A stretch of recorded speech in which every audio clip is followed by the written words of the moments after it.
दोस्तों, जैसा कि आप लोग जानते हैं, उत्तर प्रदेश में टीजीटी पीजीटी की भर्तियां आने वाली हैं। विभिन्न मीडिया सोर्सों के अनुसार जो जानकारी मिल रही है उसके अनुसार आपका जो विज्ञापन है जुलाई तक जारी हो सकता है।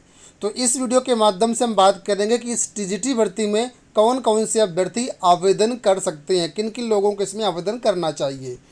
तो दोस्तों, आप लोग जानते होंगे पिछले साल दिसंबर और जनवरी 2022 में, यानी दिसंबर 2021 और जनवरी 2022 के महीने में सीटेट परीक्षा का आयोजन करवाया गया। इसके बाद मार्च 2022 में यूपी टेट परीक्षा का आयोजन करवाया गया। बहुत से ऐसे अभ्यर्थी हैं जिनका सीटेट और यूपी टेट अभी तक क्वालिफाई नहीं है। तो वे सभी अभ्यर्थी जो सीटेट और यूपी टेट क्वालिफाई नहीं है इसमें आवेदन कर सकते हैं। लेकिन यूपी की टीजीटी भर्ती में सीटेट या यूपी टेट की कोई भी रिक्वायरमेंट नहीं है। तो अगर आपका सीटेट या यूपी टेट क्वालिफाई नहीं है तब भी आप आवेदन कर सकते हैं, और अगर आपका क्वालिफाई है तब भी कोई दिक्कत नहीं है, क्योंकि यहाँ पर इसकी कंपल्सन बिल्कुल भी नहीं है। इसके अलावा ऐसे अभ्यर्थी जो इस वर्ष बीएड क्वालिफाई कर रहे हैं, यानी बीएड पास आउट हो जाएंगे नोटिफिकेशन आने तक, वे सभी अभ्यर्थी भी इसमें आवेदन कर पाएंगे, क्योंकि यहाँ पर टीजीटी की भर्ती है तो बीएड आपका मांगा जाएगा। और इसमें एपीयरिंग वाले जो भी बीएड वाले छात्र हैं वो यहाँ पर आवेदन नहीं कर पाएंगे। बहुत से अभ्यर्थियों के मन में डाउट रहता है, तो मैं आपको क्लियर कर देता हूँ कि अगर जब इसका वैकेंसी आती है, जब नोटिफिकेशन आता है, ठीक है, उसके आवेदन करने की अंतिम तिथि तक आप बीएड या जो भी आपके पास आर्ता है वो सब समस्त आर्ता आपके पास कंप्लीट होनी चाहिए, तभी आप इसमें आवेदन कर पाएंगे, अदरवाइज आप आवेदन नहीं कर पाएंगे। ठीक है। इसके अलावा ये जो भर्ती है टीजीटी की, ये सब्जेक्ट वाइज भर्ती होती है। इसमें विभिन्न विषयों में सब्जेक्ट भी कॉम्बिनेशन वगैरह भी देखा जाता है, तो वो भी आपके पास होना चाहिए। इस वीडियो में आप सभी विषयों की शैक्षिक अर्हता आपको बता देता हूँ, जिससे आपको समझने में आसानी हो जाए कि वाकई में हम इसके लिए पात्र हैं या नहीं हैं। तो मैं यहाँ पर इस नोटिफिकेशन के अनुसार जो अर्हता वो बता रहा हूँ। ये हमारा जो नोटिफिकेशन 2021 का है। अगर आपको इसको नोटिफिकेशन को चाहिए तो चयन बोर्ड की ऑफिशियल वेबसाइट से डाउनलोड कर सकते हैं, या फिर हमारे टेलीग्राम पर आपको मिल जाएगा, वहाँ से भी इसको डाउनलोड कर सकते हैं। तो यहाँ पर आप लोग देख सकते हैं, यहाँ पर समस्त विषयों का जो शैक्षिक अर्हता है वो यहाँ पर बताया गया है। देखिए, सबसे पहले हम बात करेंगे टीजीटी हिंदी के बारे में। तो हिंदी विषय से जो लोग आवेदन करना चाहें वो लोग देख लें सब्जेक्ट कॉम्बिनेशन क्या लगेगा।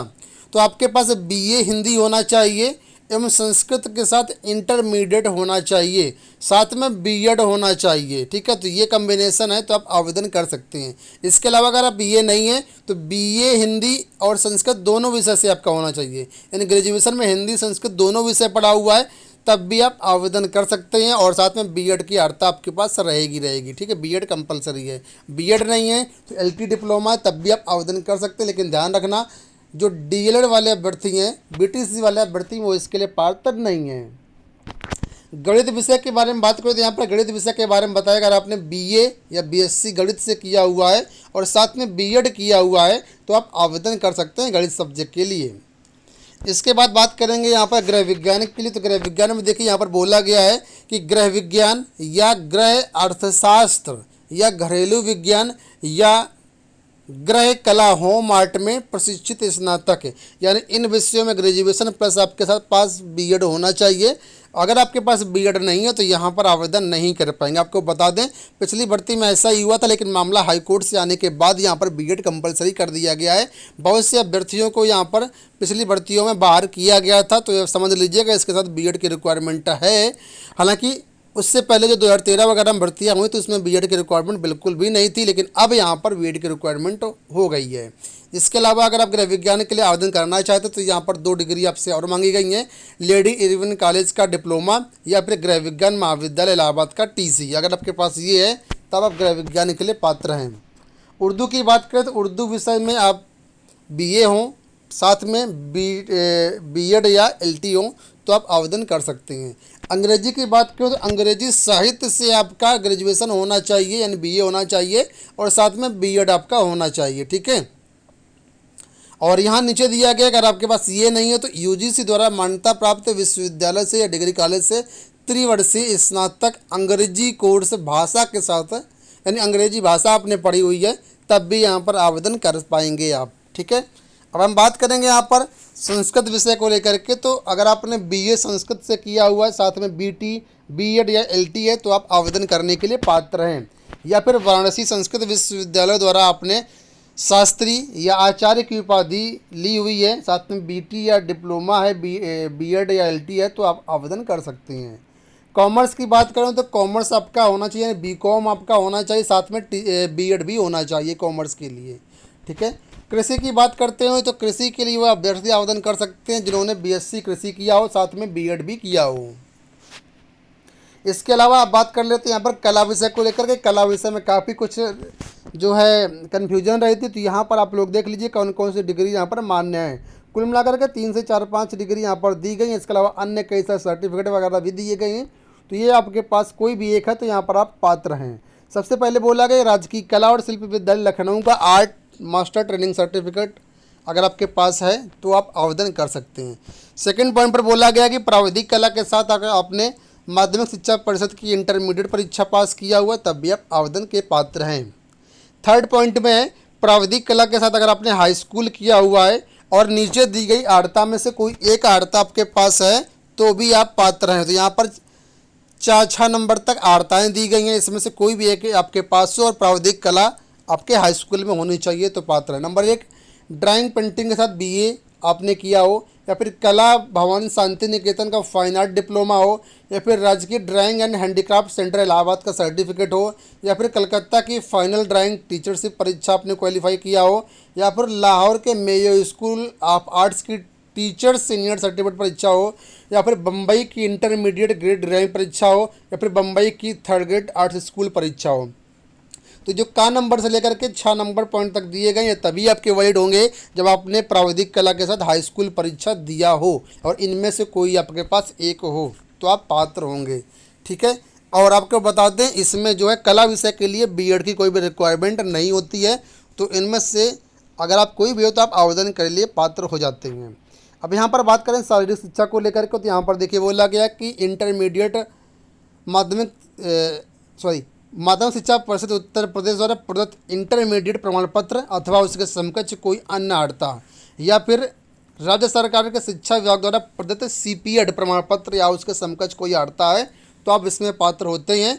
सीपीएड प्रमाण पत्र या अन्य प्रमाण पत्र आपके पास होना चाहिए। अब यहाँ पर देखिए सिलाई के बारे में बताएगा, तो सिलाई के बारे में भी कई सारी आर्ताएँ यहाँ पर सिलाई का मैंने अलग से वीडियो बनाया हुआ है और यहाँ पर ही आप स्क्रीन पर देख सकते हैं कि सिलाई में बोला गया है इंटरमीडिएट सीटी आपने किया हो, ठीक है, और सीटी में सिलाई में विशेष योग्यता आपके पास होनी चाहिए, या फिर ये नहीं तो यहाँ पर कुछ आर्ताएँ और हैं जैसे कि प्रेम महाविद्यालय वृंदावन से डिप्लोमा, या Arya Samaj tailoring institute Arya Samaj road Lucknow से डिप्लोमा, या फिर किसी भी सरकारी मान्यता प्राप्त संस्था से 2 वर्ष के पाठ्यक्रम के पश्चात दिया जाने वाला सिलाई डिप्लोमा, इनमें से कोई भी है तो आप पात्र होते हैं। इसके लिए भी बीएड की रिक्वायरमेंट यहाँ पर नहीं होती है। अब बात करेंगे विज्ञान को लेकर के, तो विज्ञान में काफ़ी कुछ डाउट रहता है, तो यहाँ पर साफ तौर पर देख सकते हैं कि भौतिक विज्ञान रसायन विज्ञान के साथ आपने बीएससी किया हो और आपने बीएड किया हो तो आप विज्ञान के लिए पात्र हैं। वहीं पर बात कर लेते हैं संगीत गायन को लेकर, तो संगीत गायन में भी कई सारी आर्ताएँ मांगी जाती हैं। मैंने इसका अलग से भी वीडियो बनाया हुआ है, आप लोग चैनल पर देख सकते हैं, यहाँ पर भी आप लोग स्क्रीनशॉट दे सकते हैं। संगीत वादन और संगीत गायन दोनों का यहाँ पर स्पष्ट रूप से उल्लेख किया गया है। फिर भी मैं आपको बता देता हूँ कुछ यहाँ पर आर्ताएँ, जैसे कि बोला गया है कि माध्यमिक शिक्षा परिषद उत्तर प्रदेश की हाई स्कूल परीक्षा अथवा समकक्ष परीक्षा तथा निम्न में से कोई एक परीक्षा, यानी हाई स्कूल परीक्षा आपने किया हो क्वालिफाई और इसके बाद 6 डिग्री बोली गई हैं, 6 में से कोई एक आपके पास होनी चाहिए। इसी तरीके जो लोग संगीत वादन के लिए आवेदन करेंगे तो यहाँ पर बोला गया प्रयाग संगीत समिति इलाहाबाद का बीटी डिप्लोमा या अन्य कई सारी आर्ताएँ यहाँ पर दी गई, इनको आप लोग दे सकते हैं और इसके लिए बीएड की कोई भी रिक्वायरमेंट नहीं है। अब बात करेंगे सामाजिक विज्ञान को लेकर के, तो सामाजिक विज्ञान विषय में काफ़ी अभ्यर्थियों का डाउट रहता है, तो यहाँ पर देख लीजिए आप लोग कि यहाँ पर बेसिकली 4 सब्जेक्ट होते हैं, इतिहास, राजनीति शास्त्र, भूगोल और अर्थशास्त्र। इनमें से कोई भी 2 विषय आपने ग्रेजुएशन में पढ़े हुए होना चाहिए और साथ में बीएड आपका होना चाहिए। तो अगर आपके पास ये सारी चीज़ें हैं तो आप इसके लिए पात्र होते हैं। अंत में बात कर लेते हैं बायोलॉजी को लेकर के, तो यहाँ पर देखिए बोला गया कि जीव विज्ञान के लिए वही अभ्यर्थी पात्र होंगे जो बीएससी होंगे और बीएससी के साथ उन्होंने जंतु विज्ञान और वनस्पति विज्ञान से किया हो, यानी बीएससी बॉटनी और जूलॉजी आपने पढ़ा हुआ है, साथ में बीएड है, तो आप इसके लिए पात्र होंगे। ठीक है, तो यहाँ पर मैंने स्पष्ट रूप से ऑफिशियल नोटिफिकेशन से सारी शैक्षिक अर्हताएँ आपको बता दी। उम्मीद है कि आपको वीडियो पसंद आया होगा। अगले वीडियो हम बात करेंगे पीजीटी के बारे में। अगर आपका पीजीटी के बारे में कोई डाउट है तो अगला वीडियो जरूर देखिएगा। उस वीडियो का लिंक इसी वीडियो के डिस्क्रिप्शन बॉक्स में आपको मिल जाएगा। इस वीडियो में इतना ही, धन्यवाद।